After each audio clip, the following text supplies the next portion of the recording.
Baik, bismillahirrahmanirrahim. Assalamualaikum warahmatullahi wabarakatuh. Berjumpa kembali di mata kuliah mikrobiologi, dan untuk pertemuan kali ini kita akan membahas terkait dengan metabolit mikroorganisme. Oke, langsung saja kita mulai untuk pendahuluannya, di mana di sini sebenarnya kehidupan suatu makhluk hidup itu pastilah memiliki atau memerlukan suatu energi, yang dimana energi tersebut bisa kita peroleh dari suatu proses yang dinamakan dengan metabolisme. Nah, untuk dapat tetap hidup dan berkembang biak, maka mikroorganisme tersebut haruslah melakukan berbagai proses metabolisme, dan di mana mikroorganisme ini memiliki ciri khas dalam pembentukan energi, yang dimana bisa kita katakan seperti adanya fermentasi, ataupun respirasi, ataupun fotosintesis. Nah, di mana banyak sekali definisi-definisi terkait metabolisme, oke? Dan di mana metabolisme ini dapat kita artikan bahwasannya dia adalah suatu reaksi kimia yang terjadi dalam sel hidup. Nah, kita lanjut saja, di mana metabolisme ini dia harus menyelesaikan dua tugas dasar, di mana untuk tumbuh, yaitu yang pertama tugasnya adalah mensintesa komponen baru atau bisa melalui proses biosintesis. Lalu yang kedua yaitu dengan mengumpulkan energi. Jadi di sini jumlah total reaksi kimia biosintesis dan pengumpulan energi ini disebut dengan yang dinamakan metabolisme. Nah, metabolisme ini sebenarnya ada dua, yaitu yang dinamakan dengan anabolisme dan juga katabolisme. Di mana di sini katabolisme itu dia termasuk reaksi degradatif. Lalu ada reaksi yang dimana dia menghasilkan energi dari pecahan molekul-molekul yang lebih besar. Lalu sedangkan anabolisme adalah reaksi yang melibatkan sintesis komponen sel, di mana reaksi anabolisme ini dia membutuhkan suatu energi, dan reaksi anabolisme ini menggunakan energi yang dihasilkan dari reaksi katabolisme. Nah, lalu fungsi dari suatu metabolisme di sini sebenarnya adalah untuk memecah senyawa kompleks menjadi substrat ataupun prekursor, yaitu atau senyawa asal. Lalu yang kedua yaitu menangkap energi yang dilepaskan dari pemecahan nutrien dari proses katabolisme. Lalu yang ketiga yaitu mensintesis molekul yang dibutuhkan untuk proses anabolisme. Sehingga bisa diartikan bahwasanya metabolisme ini adalah suatu aktivitas kimiawi yang terjadi di dalam sel, baik yang berfungsi penguraian seperti katabolisme maupun pembentukan seperti anabolisme. Nah, pada prinsipnya yaitu dia menggunakan reaksi oksidasi reduksi. Nah, metabolisme ini dia terjadi di dalam sel yang dimana dia dikatalisa oleh suatu enzim. Jadi di dalam proses metabolisme, enzim akan terlibat di dalamnya. Nah, bisa kita lihat di sini bahwasanya dia untuk yang anabolisme ini ataupun yang katabolisme adalah reaksi pemecahan molekul besar dan kompleks menjadi molekul yang lebih kecil, serta sederhana dan menghasilkan energi. Sedangkan anabolisme, dia penggunaan energi dalam biosintesis komponen sel untuk pertumbuhan, gerak, transport, dan juga pemeliharaan. Nah, sedangkan sumber energi itu sangat banyak sekali. Ada karbohidrat, di mana dia sebagai sumber karbon dan juga sumber energi. Lalu ada glukosa, lalu ada glikogen, dan lain sebagainya. Nah, dari gambar ini bisa kita lihat bahwasannya di sini metabolisme ini dia dibagi menjadi dua, oke. Ada yang dinamakan dengan anabolisme dan katabolisme, di mana untuk katabolisme ini untuk memperoleh suatu energi atau menghasilkan suatu energi. Oke. Sedangkan katabolisme itu terjadi pada 3 poin. Ada karbohidrat, protein, dan lemak. Sedangkan anabolisme itu misalnya kemosintesis dan juga fotosintesis. Nah, lalu untuk karbohidrat pada proses katabolisme itu terjadi respirasi secara aerobik dan juga anaerobik. Sedangkan protein lemak itu masuk ke dalam siklus Krebs. Lalu untuk anabolisme pada fotosintesis terjadi reaksi, yaitu reaksi terang dan juga reaksi gelap, sehingga terbentuklah suatu karbohidrat. Nah, di mana di sini ada beberapa kondisi lingkungan, di mana untuk memperoleh suatu metabolit itu harus seperti apa sih? Jadi kondisi lingkungan yang dapat menghasilkan suatu energi ataupun suatu metabolit itu ada dua, yaitu metabolit primer dan metabolit sekunder. Untuk yang metabolit primer, dia dengan cara memperpendek fase lap dan memperpanjang fase eksponensial dengan cara menambahkan nutrien kunci. Sedangkan kondisi lingkungan, dia menghasilkan metabolit sekunder dengan cara memperpanjang fase stasioner, lalu membatasi suplai nutrien dan menghadirkan bakteri patogen. Nah, metabolit ini dia secara tidak langsung substratnya terbagi menjadi dua, yaitu metabolit primer dan sekunder. Bisa dilihat di dalam gambar ini, untuk metabolit primer, dia metabolit produk akhirnya adalah etanol, aseton, asam laktat, dan juga butanol. Sedangkan metabolit esensialnya seperti adanya asam amino, vitamin, dan nukleotida. Nah, untuk yang metabolit sekunder, dia metabolit sekunder menghasilkan substrat seperti antibiotik, lalu mikotoksin, dan juga pigmen. Nah, metabolit primer tadi yang sudah saya bilang, senyawa yang dihasilkan pada fase eksponensial dan digunakan untuk pertumbuhan bakteri. Lalu metabolit sekunder, dia senyawa yang dihasilkan pada fase pertumbuhan stasioner, di mana senyawa metabolit sekunder ini tidak digunakan untuk pertumbuhan bakteri, namun digunakan sebagai agensi pertanian berupa antibiotik, toksin, alkaloid, dan juga pigmen. Nah, peran mikroorganisme yang dapat memproduksi metabolit sekunder berupa antibiotik dapat dilakukan dengan berbagai macam jenis cara, oke? Yang dimana salah satunya dengan teknik fermentasi yang sangat potensial, yang dimana sampai sekarang terus dikembangkan guna memperoleh metabolit sekunder yang dimana dapat mengobati suatu jenis penyakit tertentu. Oke, di sini saya ingin mengasih kuis. Jadi kuisnya terdapat dalam penjelasan saya. Ya, coba kalian jelaskan bagaimana metode yang bisa kita gunakan agar bisa mendapatkan suatu senyawa metabolit sekunder berupa antibiotik ataupun mikotoksin ataupun pigmen.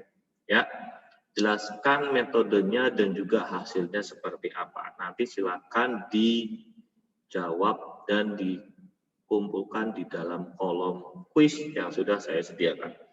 Ya, sehingga boleh dari jurnal, referensi jurnalnya, tulis daftar pustakanya agar saya bisa menelusuri langsung. Tuliskan metodenya seperti apa dan hasilnya seperti apa. Lalu jelaskan secara singkat dengan penjelasan kalian sendiri. Oke, itu kuisnya. Nah, kita lanjut ke metabolit primer dan metabolit sekunder.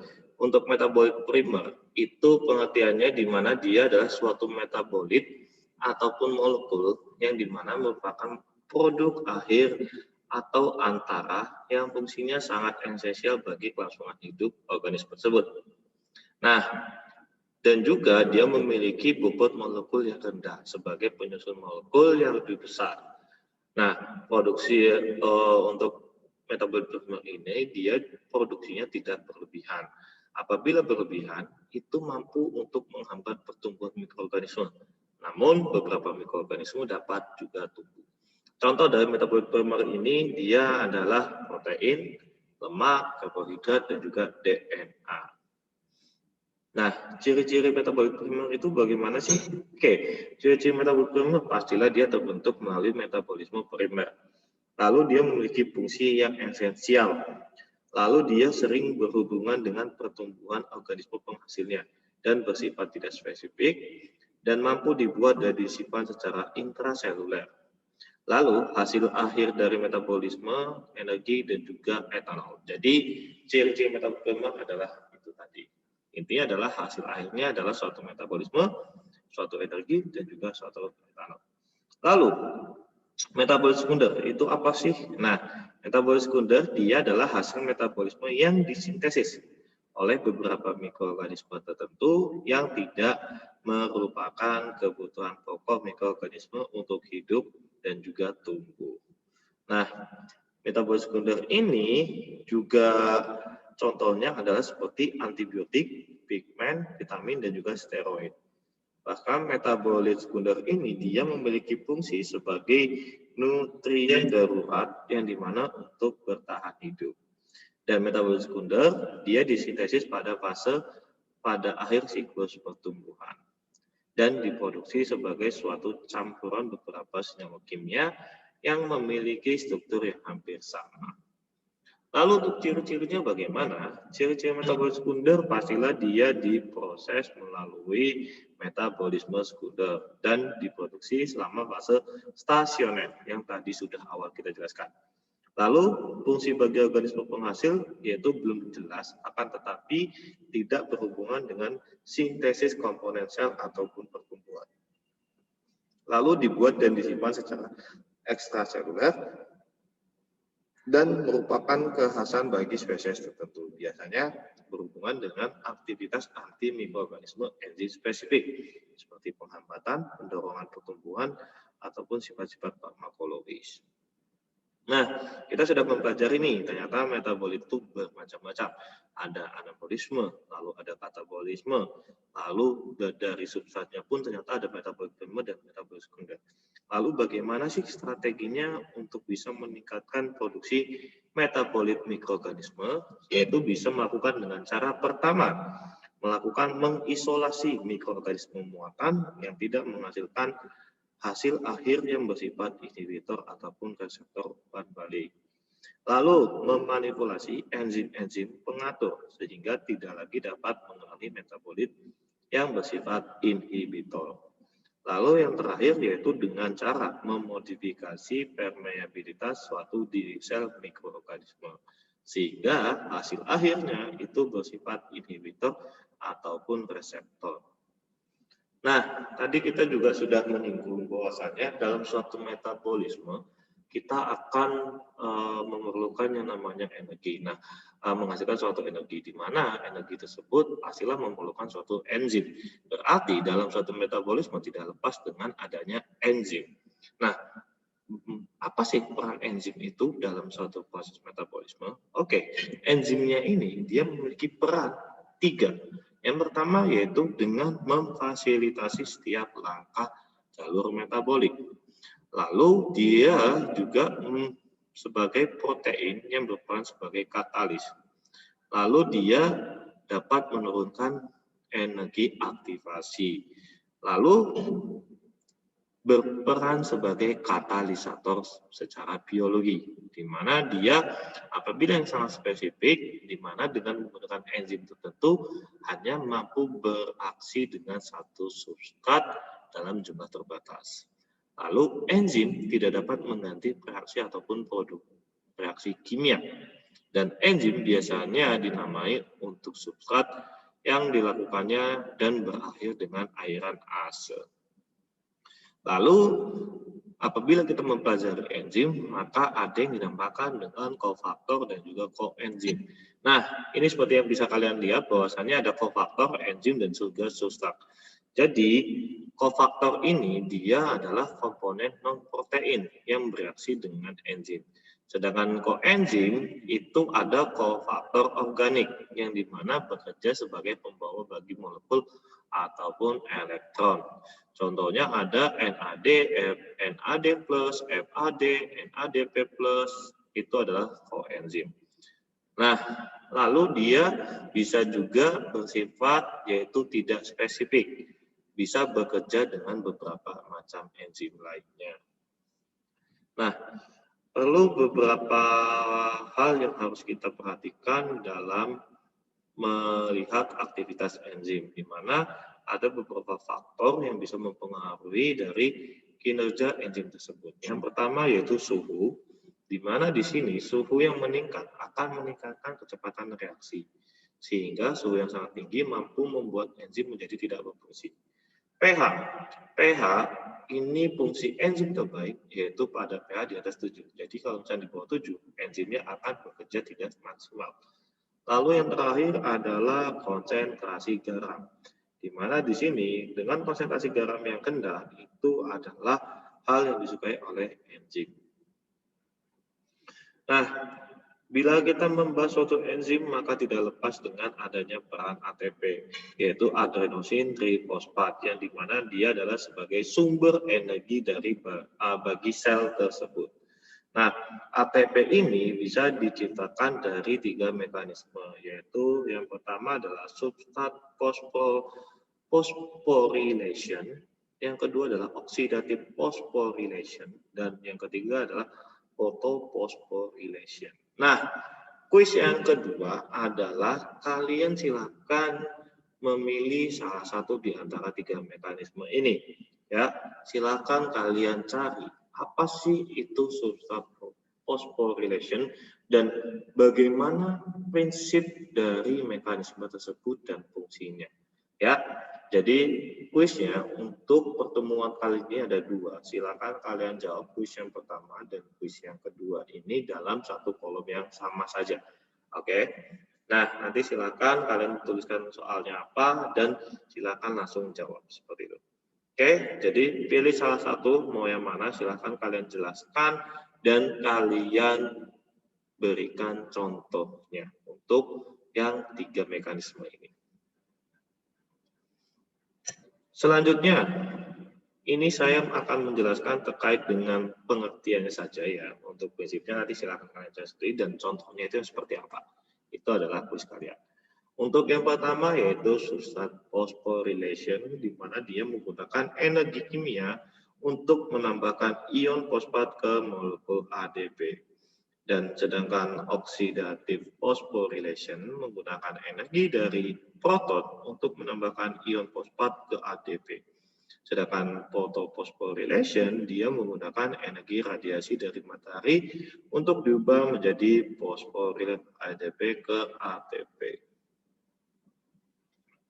Lalu, peran membawa elektron ini ada 3 jenis, yaitu yang pertama adalah NAD+, atau nikotinamid adenin dinukleotid. Oke, nikotinamid adenin dinukleotid. Yang kedua adalah FAD, yaitu flavin adenin dinukleotid. Dan yang ketiga adalah NADP+, nikotinamid adenin dinukleotid fosfat. Nah, lalu di sini bentuk yang direduksi itu bisa bermacam-macam. Dari NAD+ bisa menjadi NADH plus H+, FAD bisa menjadi FADH2, dan NADP+ bisa menjadi NADPH. Nah, selanjutnya adalah di sini kita juga akan membahas terkait dengan respirasi, oke? Di mana di sini respirasi ini dia merupakan proses disimilasi, yang dimana dia adalah proses penguraian zat yang membebaskan energi kimia yang tersimpan dalam suatu senyawa organik. Nah, dalam proses ini terjadi pembakaran suatu zat makanan sehingga menghasilkan suatu energi yang diperlukan oleh organisme tersebut. Di mana saat molekul terurai menjadi molekul yang lebih kecil, terjadi pelepasan energi. Reaksinya disebut dengan eksogenik. Oke, dicatat. Lalu respirasi ini merupakan salah satu dari reaksi katabolik. Dan berdasarkan kebutuhan terhadap oksigen bebas, respirasi dibedakan menjadi 2. Ada yang namanya aerob dan anaerob. Untuk yang aerob di mana respirasi membutuhkan oksigen bebas. Pada proses ini, oksigen merupakan senyawa penerima hidrogen akhir. Lalu yang kedua adalah respirasi anaerob, yaitu respirasi yang tidak membutuhkan oksigen bebas. Pada proses ini, senyawa seperti asam piruvat dan asetaldehid berfungsi sebagai penerima hidrogen terakhir. Nah, ini adalah 4 jalur fermentasi glukosa. Oke, 4 jalur fermentasi glukosa ada 4. Kita akan bahas satu persatu. Dimulai dengan jalur yang pertama adalah jalur Embden-Meyerow-Parnas atau jalur EMP. Di mana di jalur EMP ini atau glikolisis ditemukan pada fungi. Oke. Nah, kebanyakan bakteri dan manusia juga ada. Tadi ada beberapa tahap. yang dimana masing-masing dikatalis oleh enzim tertentu. Dan jalur tersebut ditandai dengan pembentukan fruktosa disfosfat, dilanjutkan dengan pemecahan fruktosa disfosfat menjadi 2 molekul glisiraldehid fosfat. Reaksi ini dikatalis oleh suatu enzim, yaitu enzim aldolase. Kemudian terjadi reaksi dehidrogenasi gliseraldehida fosfat, yang merupakan reaksi oksidasi yang menghasilkan energi dalam bentuk ATP. Lalu reaksi ini dikatalis oleh enzim gliseraldehida fosfat dehidrogenase. Lalu hidrogen yang terlepas akan ditangkap oleh NAD untuk membentuk NADH2. Nah, proses fermentasi ini dapat berlangsung terus jika NADH2 dapat dioksidasi kembali pada tahap kedua fermentasi, sehingga akan melepaskan atom hidrogen kembali. Jadi di sini NAD ini dia memiliki fungsi, yaitu sebagai pembawa hidrogen dalam proses fermentasi. Energi yang dilepaskan selama oksidasi gliseraldehid fosfat cukup untuk membentuk 2 molekul ATP, karena 1 molekul glukosa ini menghasilkan 2 molekul gliseraldehida fosfat. Maka seluruhnya dibentuk 4 molekul ATP. Tetapi karena 2 molekul ATP dibutuhkan untuk mengubah glukosa menjadi fruktosa disfosfat, hanya tinggal 2 molekul ATP yang dapat digunakan untuk pertumbuhan setiap molekul glukosa yang dipecah. Nah, itu yang dinamakan dengan jalur EMP. Oke.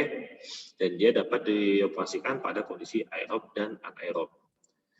Nah, selanjutnya yaitu jalur PP ataupun HMF, di mana jalur HMF ini atau jalur PP ini ditemukan pada berbagai mikroba. Seperti contohnya adalah yaitu Leuconostoc. Oke.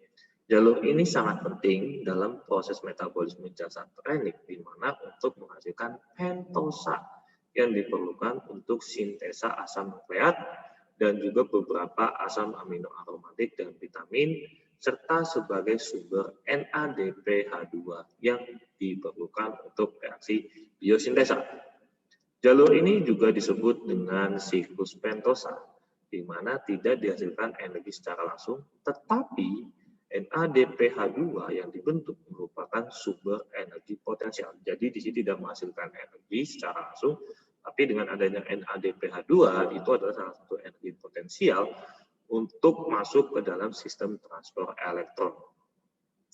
Dan enzim yang berperan dalam jalur HMF ini adalah namanya transaldolase dan transketolase. Itu untuk jalur HMF. Selanjutnya yaitu jalur yang kedua, yaitu jalur fosfotelase. Oke. Nah, untuk jalur ini di mana jalur fosfoketolase dia biasanya oleh bakteri asam laktat dan terbentuk asam laktat dan juga etanol. Di mana jalur ini dia terjadi pada grup bakteri yang tergolong lactobacillus heterofermentatif, di mana jalur ini merupakan percabangan dari jalur HMF, karena bakteri ini tidak memiliki enzim aldolase yang dapat memecah fruktosa 1,6 difosfat menjadi 2 tirosfosfat dan tidak memiliki enzim transaldolase dan transketolase, yang dimana enzim tersebut dimiliki di jalur HMF. Oke. Nah, pada jalur ini terlihat bahwa jika asetil fosfat diubah menjadi asetat, maka ikatan energi tinggi akan disimpan dalam reaksi keseluruhan, yang dimana dia dengan adanya glukosa. Oke, pasti ada glukosa, lalu ada ATP, NADP, dan juga ADP. Nah, ADP, sorry. Nah, untuk jalur FF ini, dia terbentuknya suatu asam laktat dan juga asam laktat dan etanol. Di mana di sini bakteri yang tergolong Mononas melakukan fermentasi glukosa dan menghasilkan produk akhir seperti khamir, yaitu 2 molekul etanol dan 2 molekul CO2. Oke. Tetapi pada bakteri ini, asam piruvat kemudian mengalami dekarboksila menjadi asetaldehid dan direduksi menjadi etanol. Dalam reaksi ini, setengah dari jumlah asam piruvat yang dihasilkan berasal dari oksida fosfogliseraldehida yang merupakan satu-satunya reaksi untuk menghasilkan ATP dalam zat tersebut. Dan yang terakhir adalah jalur ED, yaitu jalur Entner-Duodorf. Oke, di mana jalur ED ini terbentuk suatu intermediat unit, yaitu 2-keto-3-deoksi-6-fosfogluconat atau KDFG. Komponen ini akan dipecah oleh aldolase menjadi 2-triosafat dan gliseraldehida 3-fosfat. Komponen yang terakhir ini kemudian dapat masuk ke dalam jalur EMP untuk membentuk molekul piruvat yang melepaskan 2 mol ATP dan 1 mol NADH plus H+. Nah, selanjutnya kita akan membahas terkait dengan katabolisme glukosa.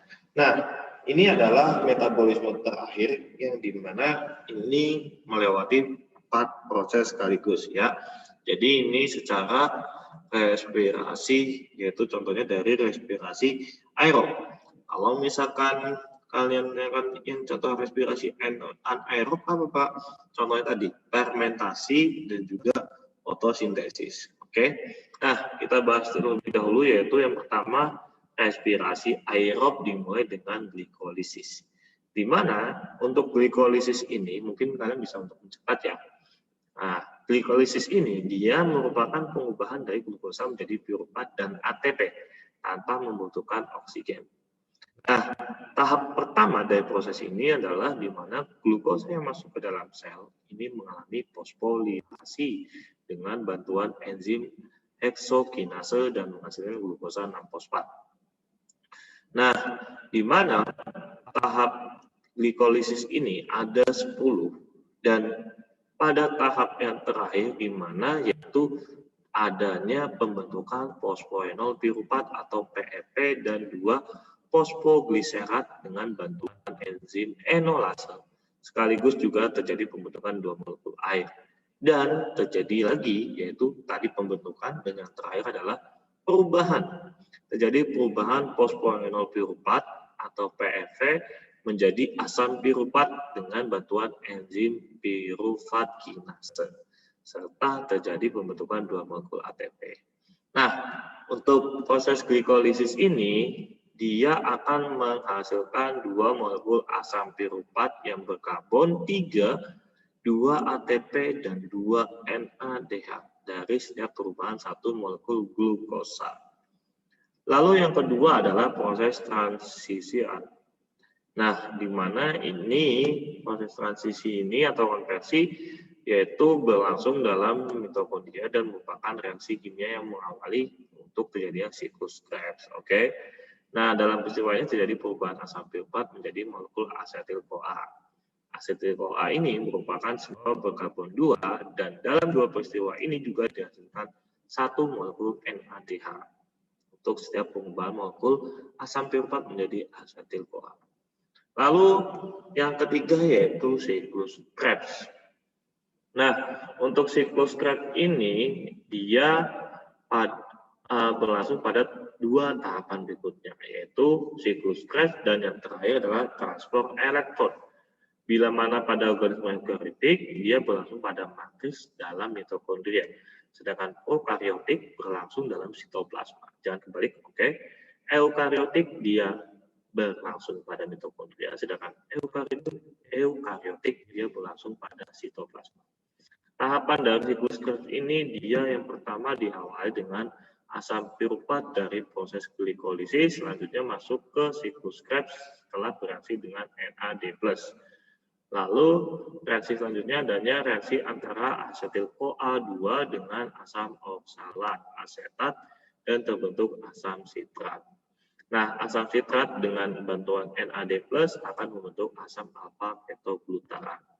Nah, lalu peristiwa berikut di mana agak kompleks. Kenapa agak kompleks? Karena ini adalah pembentukan asam suksinat. Oke, asam suksinat setelah bereaksi dengan NAD+ dengan membebaskan NADH, CO2 dan menghasilkan ATP setelah bereaksi dengan ADP dan asam fosfat anorganik. Lalu asam suksinat yang terbentuk kemudian bereaksi dengan FAD dan membentuk asam malat dengan membebaskan FADH2. Nah, asam malat yang terbentuk kemudian akan bereaksi dengan NAD+ dan membentuk suatu asam oksaloasetat dengan membebaskan NADH. Nah, dengan peristiwa tersebut, maka dapat disimpulkan bahwa siklus Krebs ini merupakan tahap kedua dalam respirasi aerob yang memiliki 3 fungsi, yaitu untuk menghasilkan NADH, FADH2, dan juga ATP. Nah, serta membentuk oksaloasetat. Di mana oksaloasetat yang terbentuk digunakan untuk proses siklus Krebs selanjutnya. Dalam siklus Krebs ini dihasilkan 6 NADH, 2 ADH2, dan 2 ATP. Dan yang terakhir yaitu transport elektron, di mana transport elektron ini pada dasarnya adalah suatu peristiwa pemindahan elektron dari yang berasal dari NADH dan FADH dari suatu substrat ke substrat lain secara berantai, disertai dengan pembentukan suatu ATP melalui proses namanya adalah fosforilasi oksidatif. Fosforilasi oksidatif. Nah, dalam transport elektron ini yang menjadi penerima elektron terakhir adalah oksigen. Sehingga pada peristiwa ini terbentuk oksigen. Di mana setiap molekul NADH yang memasuki rantai transport elektron akan menghasilkan 3 molekul ATP dan setiap molekul FAD akan menghasilkan 2 molekul ATP. Nah, itu untuk proses dari katabolisme pada katabolisme glukosa. Oke. Sedangkan untuk yang respirasi anaerob ada fermentasi yang tadi sudah saya bahas 4 pembentukan gula, oke. Dan yang terakhir adalah fotosintesis, di mana fotosintesis ini suatu proses biokimia untuk pembentukan zat makanan karbohidrat yang dilakukan oleh tumbuhan, terutama tumbuhan yang mengandung zat hijau, daun, ataupun klorofil. Oke, ada 2 reaksi, yaitu reaksi terang, di mana reaksi terang ini cahaya akan mengenai klorofil A yang menyebabkan elektron akan tereksitasi sehingga memiliki energi yang lebih tinggi. Sedangkan pada reaksi gelap yaitu adanya fiksasi karbon yang dikenal sebagai reaksi gelap yang dimana adanya 6 molekul gas asam arang yang akan masuk ke dalam sel melalui stomata dan akan diikat oleh ribulosa bifosfat. Di mana ribulosa bifosfat ini merupakan suatu senyawa berkarbon 5 yang akan diubah menjadi 1 molekul gula. Dan reaksi ini terjadi di dalam stroma. Oke. Itulah proses-proses metabolisme dari mikroorganisme. Oke, jadi sangat banyak sekali ya, bisa dari yang pertama tadi sudah kita bahas anabolisme, katabolisme, lalu juga ada metabolisme sekunder, lalu ada respirasi secara aerob dan anaerob. Nah, untuk yang aerob itu ada 4 pembentukan glukosa, oke, sedangkan yang anaerob itu ada bentuknya suatu fermentasi ataupun fotosintesis. Oke, di sini saya ingin memberikan suatu yaitu yang dimana memberikan gambaran saja bahwasannya apa sih tujuan kalian itu kuliah? Oke, apakah kalian kuliah itu hanya agar dapat bekerja dan mendapatkan gaji di atas UMK? Oke, maka bila kalian memiliki tujuan seperti itu sangat disayangkan sekali karena banyak sekali pada saat ini seorang bos itu memiliki keterbatasan dari tingkat akademiknya di mana ada yang menjadi bos dengan lulusan SD, SMP, ataupun SMA. Nah, lalu ngapain sih kalian itu capek-capek kuliah kalau misalnya kalian memiliki gelar? Nah, jadi hilangkan persepsi kalian terkait dengan untuk mencari uang yang banyak dan lain sebagainya. Yang penting adalah kalian kuliah itu buatlah agar ilmu yang sudah kalian dapat itu dan ilmu yang sudah kalian cari itu menjadi ilmu yang kebermanfaatannya sangat dibutuhkan oleh orang banyak. Oke, sehingga nanti kalian tidak akan menjadi orang yang merugi karena kalian adalah orang yang memiliki gelar yang banyak kebermanfaatannya untuk orang banyak. Oke, dan buatlah diri kalian menjadi senang akan kuliah-kuliah yang akan kalian lewati agar kalian mampu mendapatkan ilmu-ilmunya juga dengan kebermanfaatan yang lebih banyak. Oke, untuk pertemuan hari ini saya tutup. Kurang lebihnya saya mohon maaf. Kerjakan kuisnya. Oke. Nah, saya akhiri. Wassalamualaikum warahmatullahi wabarakatuh.